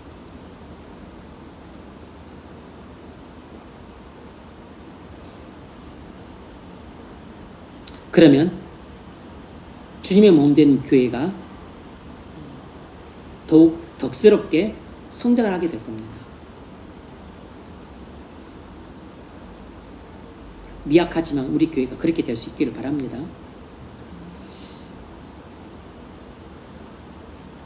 세 번째로, 더 큰 은사들을 사모하면서도 동시에 항상 자기에게 주어지는 은사로 만족해야 한다는 것입니다.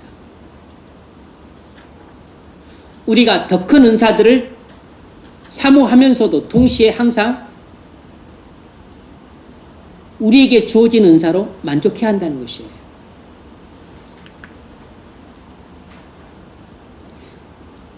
현재 내게 주어진 은사에 대해 불만을 품고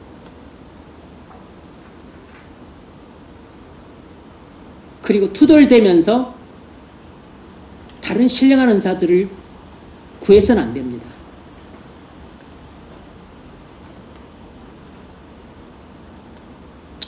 더 큰 은사를 사모하십시오. 하지만 그런 은사가 주어지지 않는다 할지라도 불만을 품어서는 안 됩니다. 천 달란트를 받았던 사람이 자기는 작게 받았다고 불만을 품고 땅속에 묻어두고 그걸 갖고 주님을 위해서 일하지 않았을 때 주님이 악하고 게으른 종이라고 책망을 했습니다. 그가 한 달란트를 바꿔서 적다고 불만을 품고 땅바닥에 묻었을 때 주님이 네가 적게 받아서 그러냐 하고서 주님이 그한테 4달란트를 더 줘서 5달란트가 되게 하신 것이 아니에요. 오히려 그가 갖고 있는 1달란트마저 뺏어버리고 그를 악하고 게으른 종이라고 하면서 내쫓아버렸습니다. 우리가 불만을 품고 불평하는 것은 하나님께로부터 신령한 은사를 받는 길이 아니고 오히려 있는 은사마저도 빼앗길 수 있는 것입니다. 여러분, 우리가 받은 은사는 영원히 지속되는 게 아니고 빼앗길 수도 있는 것입니다. 다른 은사를 주실 수도 있는 것처럼 이미 받은 은사도 빼앗길 수 있는 것이에요.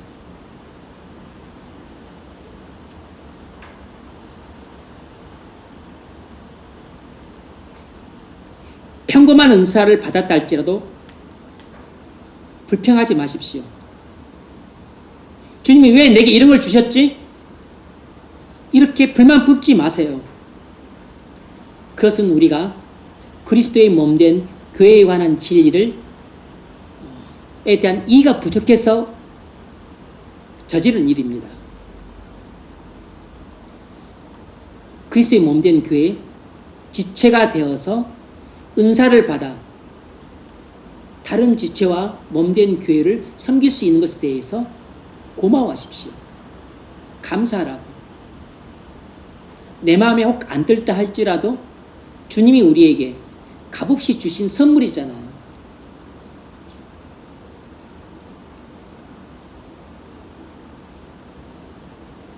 반딧불에 빛을 보고서 감사하는 자에게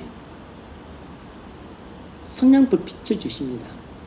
성냥불빛을 보고 감사하는 자에게 촛불을 주세요. 감사하는 자에게 주님은 더 큰 은사를 주시지, 불만을 품고 불평하는 자에게 더 큰 은사를 주시기는커녕 있는 것도 빼앗아 버리십니다.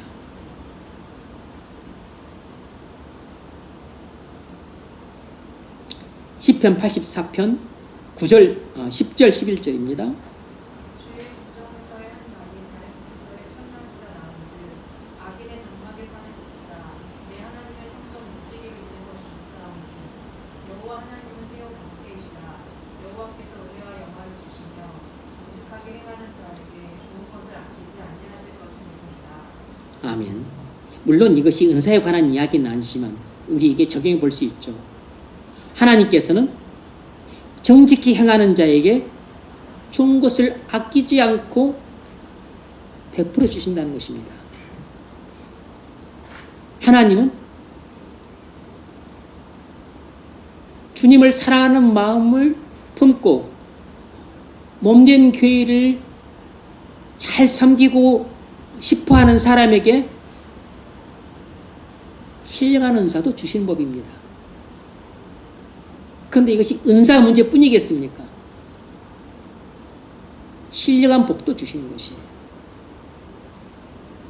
필요하면 육적이고 물질적인 복도 주시는 것입니다.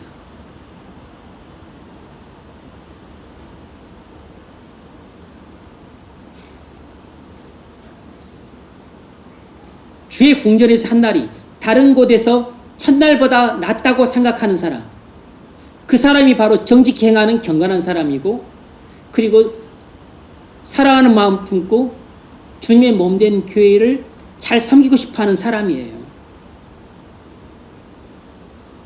악인의 큰 집에 사는 것보다 하나님 성전 문지기로 사는 것이 더 좋다고 생각하는 사람, 그 사람이 누굽니까? 그 사람이 바로 경건한 성도인데, 그 사람이 바로 주님의 몸된 교회를 너무너무 사랑해서 은혜롭고 덕스럽게 잘 섬기고 싶어하는 그런 마음을 품고 있는 사람에게 하나님은 좋은 것을 아끼지 않고 주신다는 것입니다. 이것이 어찌 신령한 은사만의 문제겠어요. 신령한 복. 그리고 또 넓은 의미의 하나님의 복. 이것도 동일하게 적용이 되는 것입니다.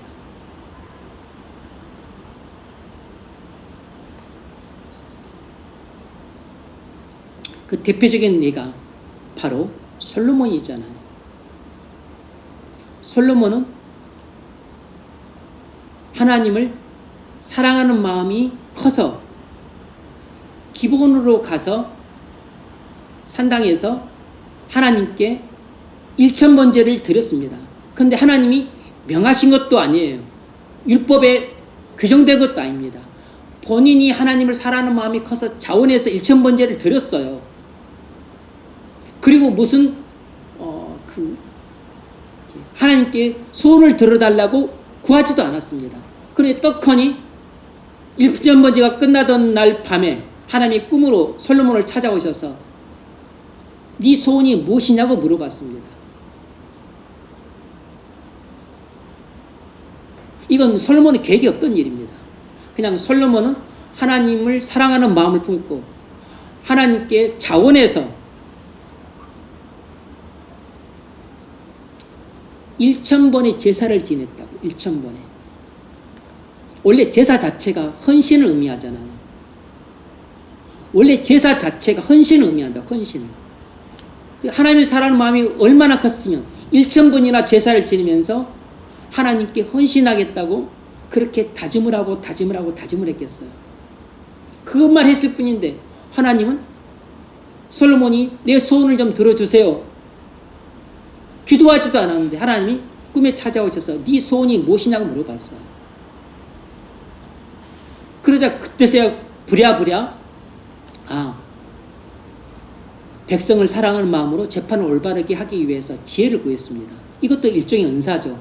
지혜 은사잖아요. 뭐 하는 거죠? 백성을 사랑하는 마음으로 지혜 은사를 구한 것입니다. 자기를 과시하는 용도로 쓰려고 지혜를 은사를 구한 게 아니에요.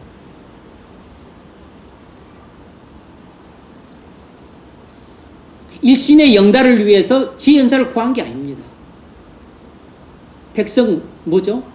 주님의 몸된 교회를 사랑하는 마음으로 지혜 은사를 구한 것이라고. 본인이 최고 재판관으로서 재판을 잘해야 되니까.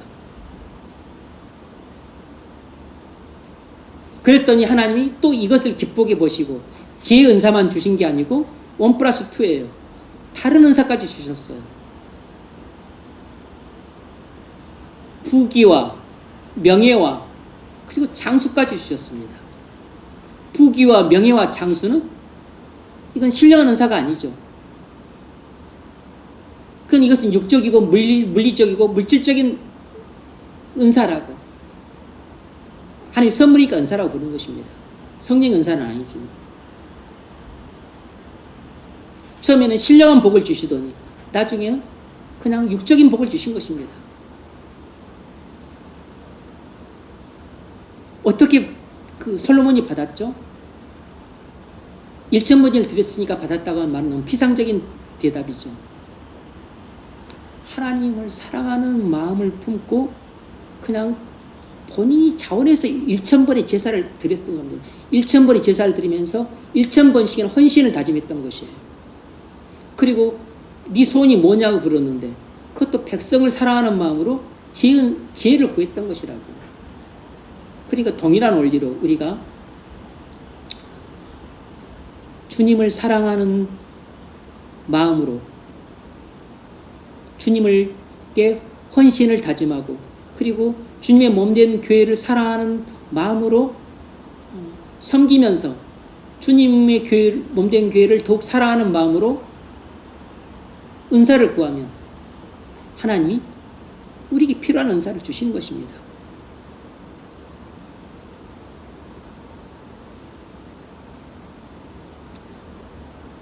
네 번째, 여러분도 솔로몬처럼 그렇게 주님을 사랑하는 마음을 품고 그리고 헌신을 다짐하고 그리고 교회를 사랑하는 마음으로 은사를 구하십시오. 그러면 주님이 여러분에게 주실 겁니다. 네 번째로 우리 모두에게 다 어떤 은사가 주어져 있다는 것입니다. 우리 모두에게 다 어떤 은사가 주어져 있다는 것이에요. 그리스도의 몸된 교회의 모든 지체는 각자 은사를 받았습니다. 그래서 그 은사를 따라서 어떤 역할을 맡고 있어요. 두 가지 은사를 받은 경우도 있습니다. 바울 같은 경우는 신의 은사, 방언 은사를 갖고 있죠. 근데 그것 외에도 다른 은사들을 또 여러 가지 갖고 있습니다. 대표적으로 방언 은사와 신의 은사를 갖고 있죠. 우리도 한 가지 은사만이 아니고 몇 가지 은사를 가질 수 있습니다. 조지 밀러는 믿음의 은사를 갖고 있어서 5만 번씩이나 기도 응답을 받았다고 말하지 않습니까? 허드슨 테일러도 믿음의 은사를 받았어요. 그래서 그렇게 중국 내지에서 험악하고 척박한 환경에서 믿음으로 사역을 잘 해나갈 수 있었습니다. 마지막 다섯 번째로 은사들이 서로 다르다는 것입니다. 고린도 교인들이 혼란을 겪은 원인은 성도마다 은사가 각각 다르다는 것을 몰랐어요. 그들은 다 방언을 원했습니다. 잘못이죠.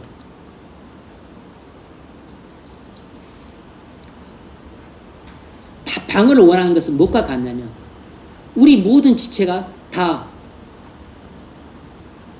입으로 둘러싸인 것과 똑같은 것입니다. 여러분, 입이 하나가 아니고 입이 막 100개고 1000개예요. 그럼 어떻게 몸구실을 하겠습니까? 안 되는 겁니다. 우리 각 지체마다 받은 은사가 달라야 돼요.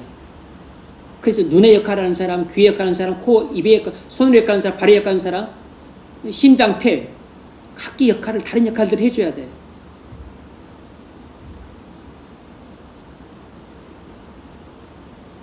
그래서 우리는 우리가 받은 은사가 달라야 우리가 다른 지체들을 잘 섬겨서 교회를 건강하게 세워갈 수 있다는 이 은사와 교회에 관한 진리를 깊이 있게 이해를 해야 됩니다. 그래야 내가 신앙적으로 성숙해질 수 있고 그리고 교회를 은혜롭게 잘 섬길 수 있어요. 그렇지 않으면 무슨 일이 벌어지냐면 다른 지체가 맡은 역할에 대해서 시기를 하게 돼요. 다른 지체가 맡은 일에 대해서 자꾸 부러워하게 되고 나하고 비교를 해서 난 왜 이런 일을 하고 쟤는 왜 저런 일을 하지? 자꾸 이렇게 해서는 안 되는 쓸데없는 비교를 하게 됩니다. 그렇게 되면 열등감에 빠지죠. 똑같이 나는 이렇게 남들이 부러워할 만한 고상한 일을 맡아서 하는데 쟤는 저런 일을 해. 이것도 똑같이 잘못된 겁니다. 이건 우월감이에요.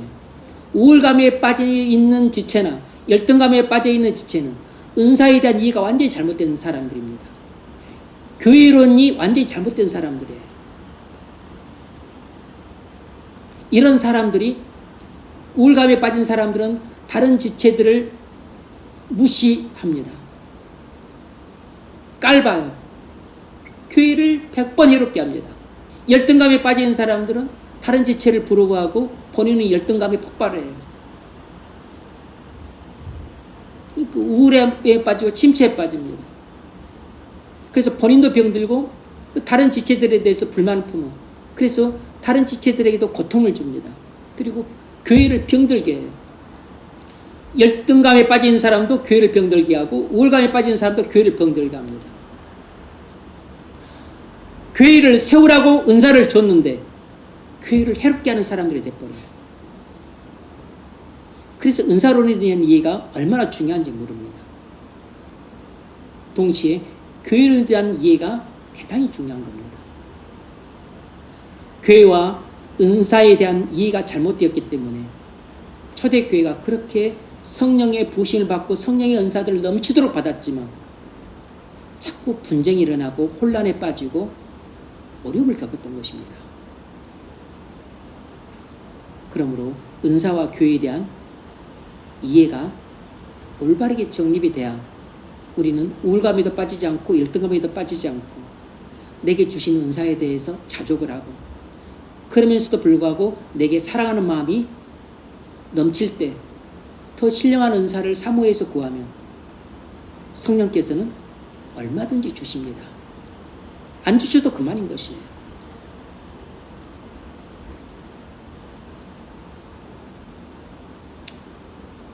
사무엘상 30장 9절. 이에 다윗과 또 그와 함께한 600명이 가서 부솔 시내에 이르러 뒤떨어진 자를 거기 머물게 했을 때 곧 피곤하여 부솔 시내를 건너지 못하는 200명을 머물게 했고 다윗은 300명을 데리고 쫓아간다. 아멘. 600명의 군사와 함께 다윗이 아말렉 족속을 추적했는데 모두의 건강 상태가 똑같은 게 아니에요. 체력이 똑같은 게 아닙니다. 200명은 지쳐서 못 따라왔어요. 그럼 다윗이 지쳐서 못 따라온 200명을 막 꾸짖었나? 안 그랬어요. 왜냐면 다 체력이 다르니까. 200명은 부솔 시내가에서 휴식을 취하겠습니다. 그리고 400명만 데리고 아말렉 족속을 추적해서 그들을 전멸시켰어요. 사람마다 받은 체력이 다르다고. 사람마다 받은 은사가 다른 것입니다.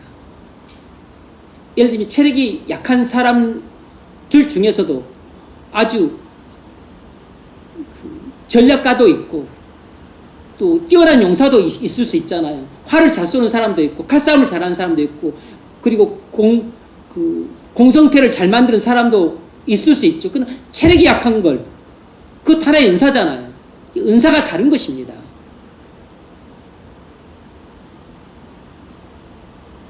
예를 들면 누구는 청소를 시키면 청소를 기가 막히게 잘해.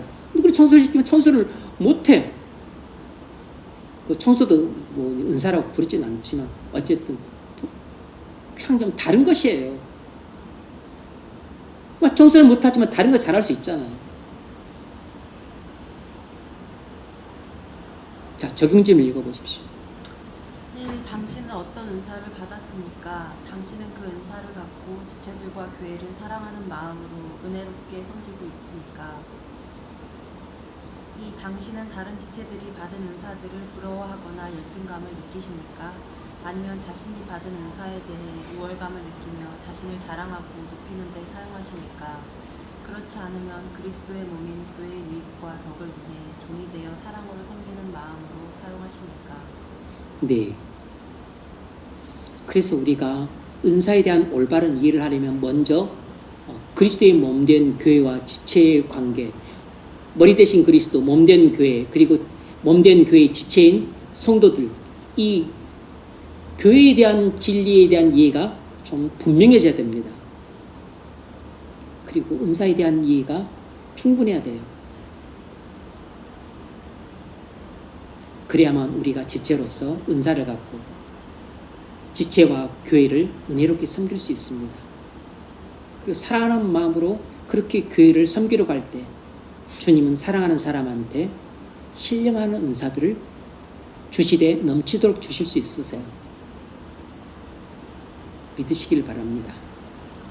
말씀을 맺겠습니다. 우리는 그리스도의 몸된 교회의 지체입니다.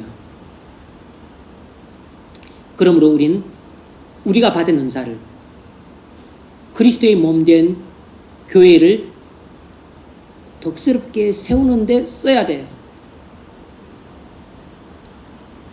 우울감에 도취되어 자신을 과시하는 용도로 쓰려고 하거나 열등감에 빠져서 그냥 남들을 부러워하거나 하는 것은 전부 교회를 병들게 합니다.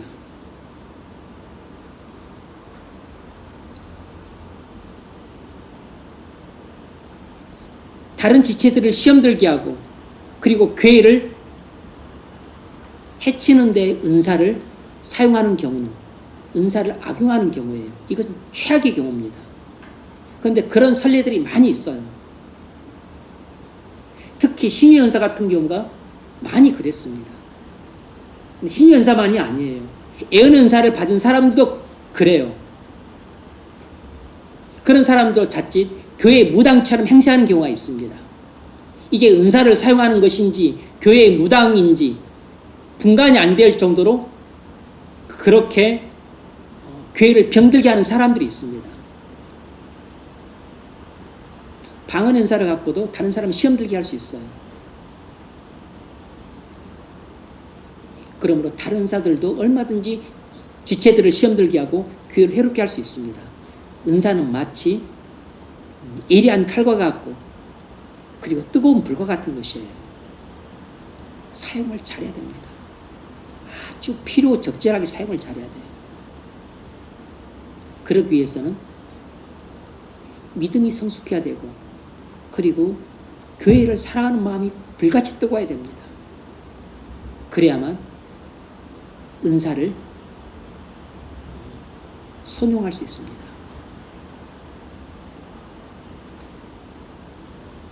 선교사님이나 목사나 장로님이나 권사님이나 집사님이나 일반 성도들이나 우리가 받은 은사를 따라서 교회를 잘 섬기면 됩니다.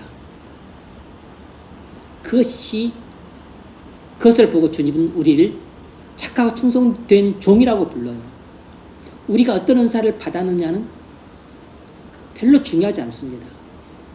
주님이 우리가 받은 은사를 갖고 우리의 가치를 평가하는 게 아니에요. 교회를 조금 더 세우는 데 유익한 큰 은사가 있고 그리고 조금 작은 은사가 있을 수 있지만 그러나 이것은 주님의 뜻에 따라 우리에게 맡겼기 때문에 내가 작은 은사를 받고 충성하면 큰 은사를 받고 충성한 사람과 똑같은 칭찬이 주어진 겁니다. 똑같은 상급이 주어지는 것이에요. 5달란트를 받고 5달란트를 남긴 사람이나 2달란트를 받고 2달란트를 남긴 사람이나 주님은 똑같이 착하고 충성된 종이라고 칭찬했어요. 마찬가지 이치입니다. 주님이 주신 것이잖아요. 그러니까 우리는 주신 대로 받아서 주신 대로 생긴 것입니다. 사랑하는 마음으로 헌신했느냐 하지 않았냐 이걸 보는 것이에요. 사랑하는 마음으로 헌신하면 칭찬받고 자기를 과시하는 용도로 쓰고 교회를 해롭게 하는 용도로 썼다면 그건 나중에 정죄를 받고 내쫓김을 당하는 것입니다. 하나님은 우리에게 하나님의 뜻에 따라서 우리에게 가장 적절한 은사를 주셨어요. 그리고 우리에게 가장 적절한 직분을 맡겨주시고 가장 적절한 일들을 맡겨주셨습니다. 그러므로 헌신하십시오. 헌신하되 솔로몬처럼 사랑하는 마음이 불같이 넘쳐서 1000번씩이나 하나님께 헌신을 다짐하는 마음으로 그렇게 하나님 앞에 나아가십시오. 그것이 올 한 해를 가장 은혜롭게 마무리하는 유종의 미를 거두는 길이 되고 또 새해를 믿음으로 여는 가장 올바른 지름길이 될 수 있을 것입니다. 그런 은혜가 있기를 주의 이름으로 축원합니다.